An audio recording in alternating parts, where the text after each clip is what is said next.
of the things that scares people away, and it will remove any kind of motivation your team might have, it's overpromising and underdeliver. This is something that some managers, some leaders do because they think, well, I need to give something to them. I need to give something to my team. I need to promise something about the future. And they are kind of in between two worlds, right? So they don't get enough clarity from their leaders, their directors, their CEO of a company. And so they know exactly what the direction is, where are we heading, but they need to give some kind of vision. They need to share something that they know, or to give a little bit of visibility to their team, right? Because otherwise, like, the team will ask, what's going to happen with us, especially in reorganizations or change. When change happens, people want to know what's going to happen with me and with my job, with my security, and of course, what I'm going to work with. And so you, as manager, leader, you tend to maybe overpromise, saying, hey, we're going to be able to do this, or when that happens, maybe you're going to be able to get this job, or you're going to be able to be promoted.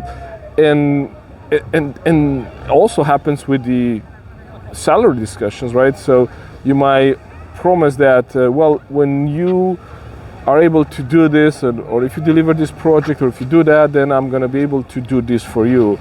And the challenge is that it's very difficult to manage that balance. How much can I say and promise, and how much can I maybe just hold to myself and say, if I manage to pull that together, I might give you a salary increase, but I'm not promising, right? So how do we communicate that the person doesn't really take it as a promise when you didn't intend it to be a promise? And so if you want to scare people away, if you want to demotivate people, overpromise and underdeliver.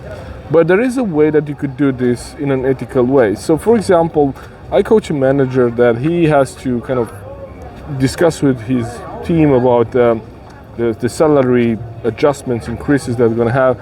And so he asked for me, how can I share this with my team? But I don't want to promise. I don't want to promise because I'm not sure if we're going to get this. And say, well, the one thing you could do is say, well, I'm going to do what's in my power of decision. So the best thing I can do is I can create the best case possible for you, and then we're going to present this to the section manager or the department manager, because I come with the people that I want to recompensate, the people that I want to reward, and my colleagues will come with their list. So the best chances we could have to get something for you is if I create the best case and present that to the management team.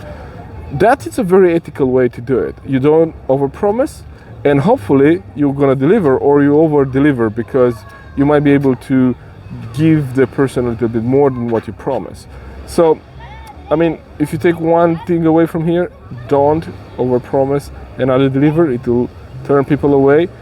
People will leave because they don't feel they can trust you. So that's a really bad thing to do. It's only for the short term, and if you do that a couple of times, then people lost trust in you, and then you're doomed as a leader.